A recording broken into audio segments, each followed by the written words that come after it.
Here we go. We got a dime sugar week for you guys today. We're in Green Bay's playbook, but it's in a few other playbooks. I believe Baltimore, New England for sure. So, or the more popular ones anyway. So we're gonna get right into this. We're gonna come out in DB Blitz 3, and this is gonna be a coverage scheme, coverage concept scheme, whatever you'd like to call it, honestly. And yeah. So let's just get into it. We'll come out in fork wheel, gun doubles, and so we're gonna baseline. We're just going to be talking about the coverage behind this here. This is great to, I mean, as you see our boy here, Scott, creeping up. This is great, obviously, to send pressure. Good amount of guys in the box, right? We're coming out in DB Blitz, but we're not blitzing here. We're just going to focus on the coverage aspect of what we're doing here. And I really, really like it for that play style. And, of course, Kirk Cousins quick hikes me, man. I'm trying to talk. Damn Kirk. All right, so let's set this back up how we want it to be. Get these guys in place. No, we want you to stay up here.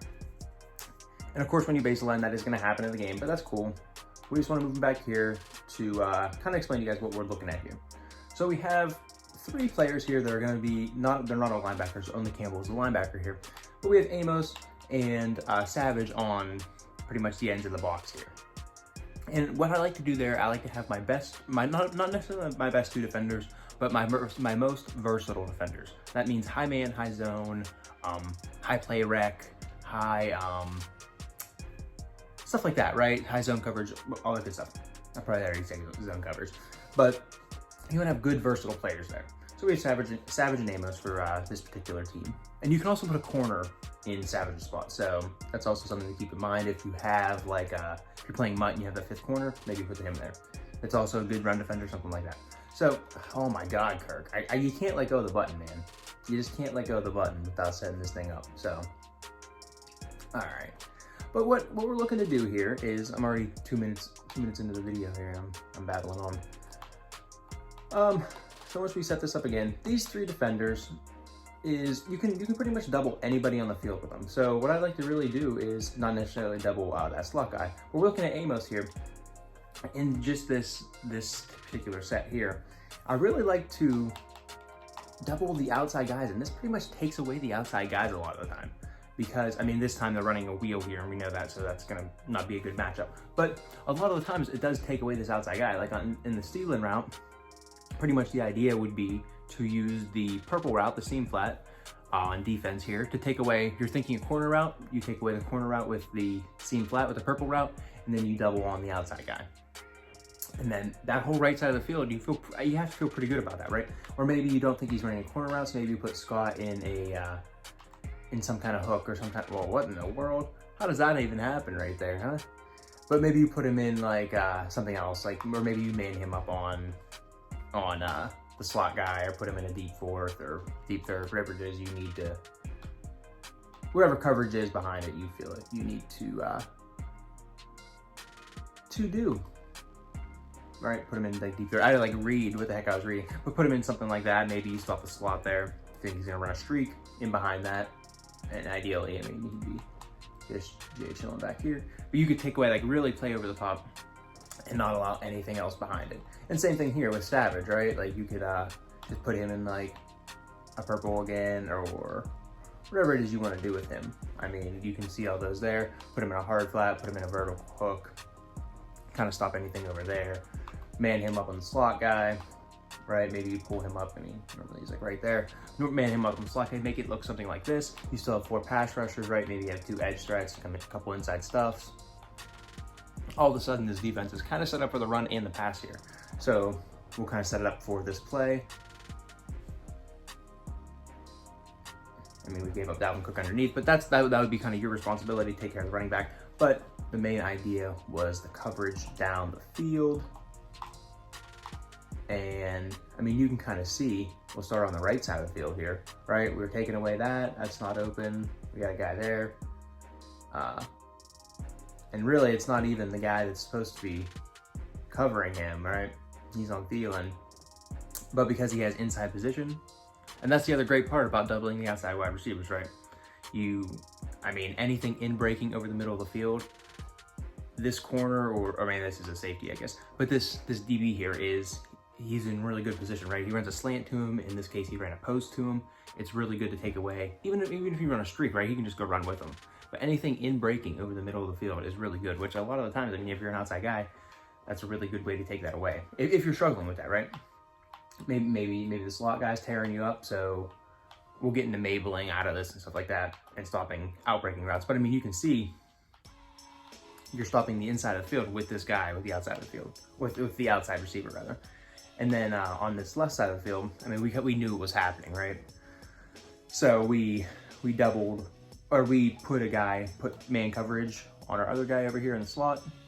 Obviously take it away, but we knew that. So, but still, I mean, that's a realistic situation. Maybe they're hitting you with this wheel route every single time or something like that. They're burning you with it. You put the slot guy in man coverage, boom, takes it away.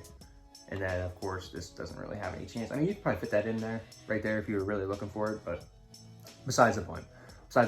The idea of the coverage behind it is pretty decent. Halftime. Just want to take a second to remind you guys to like the video and subscribe to the channel if you are enjoying. I upload every single Sunday, Monday, Wednesday, and Friday with new schemes and ways to make you better at the game. So let's get right back to the video. That is the DB Blitz part of it here. Out of the cover 3, I like the DB Blitz because if you run the regular cover 3 Sky, and might just be regular cover 3, you have this guy right here, Barnes, who's a linebacker type. He actually drops into a hook. So, not that hook, but a hook.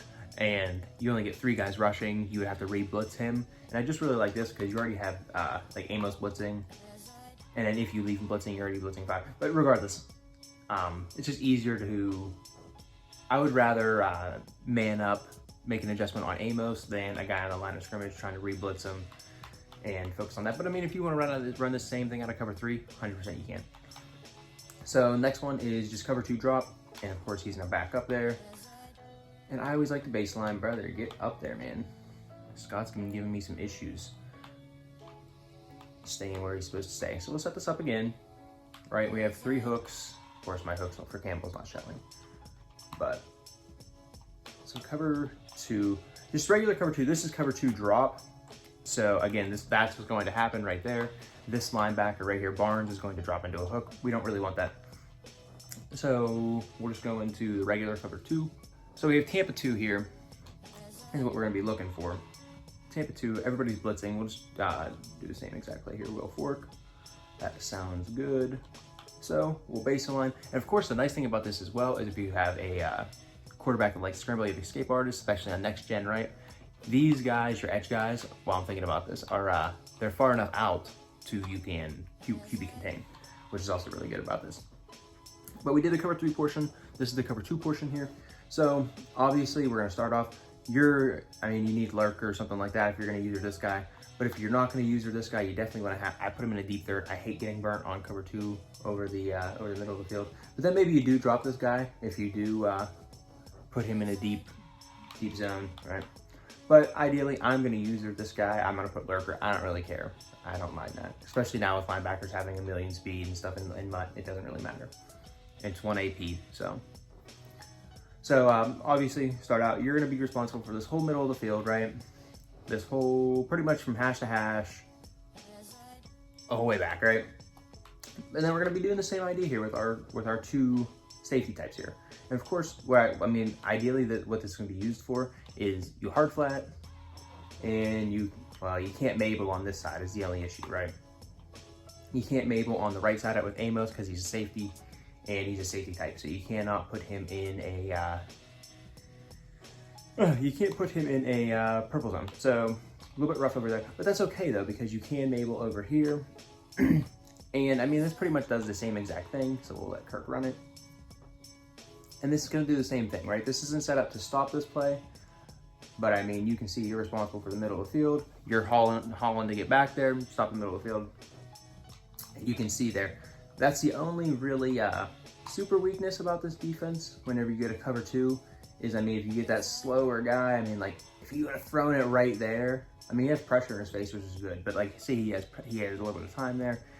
He definitely probably could have threw that over my head with throwing ability and whatnot, so. But the rest of the coverage down the field though, you can see, we'll focus on this left side to start first, just because we're Mabeling over here. And you can see these 2 guys, they do a pretty decent job just kind of doubling up on 17 and then the hard flat goes down and gets the flat guy. So, and then on the right side of the field, I mean, here we kind of ran like the same thing. This guy's just in a hard flat trying to take it away. Nothing there, right? But this guy pretty much takes away our corner route. Maybe you could have put that ball in there, maybe not. But you get the idea there. And of course, same thing applies there. You can always put him in like a middle third. User here, right? And then, if I can get to him, Mabel on Savage, right? So you have a Mabel on the left side of the field. You have your deep zone covered, so you are going to be responsible now from like left hash to really over into the slot guy. If this guy runs a corner route here, number 83, you're gonna have to kind of be responsible for that, unless you drop like Alexander into like a soft spot. Like that would be cool. This defense is just so adjustable is what I'm trying to get into, right? I've been just spewing adjustments for 11 minutes here. So, and that's what this is. It's really an adjustable defense that really you can fit to any play style that you want to. So we'll kind of run this here just one more time and give you an idea what that looks like. Boom, nothing really there. I mean, we didn't have the hard flats out that time, but it's a really nice defense here to not let anything over the top. Good coverage scheme. Coverage schemes, they're not pretty. They're not what people like, right? People want blitzes. They want to play touchdowns. But coverage schemes are definitely important. It's an important part of Madden. And if you're newer at the game, maybe you don't have I mean, it's February now, end of February. So the game is definitely dying off from what it even was, obviously, so after the Super Bowl. But I mean, if you're still playing the game, this is a good defense, a fun defense that you can kind of switch it up and kind of pivot to late in the year. So hope you guys enjoyed. If you did, leave a like, leave a comment, all that good stuff. And yeah, I hope to see you in the next one.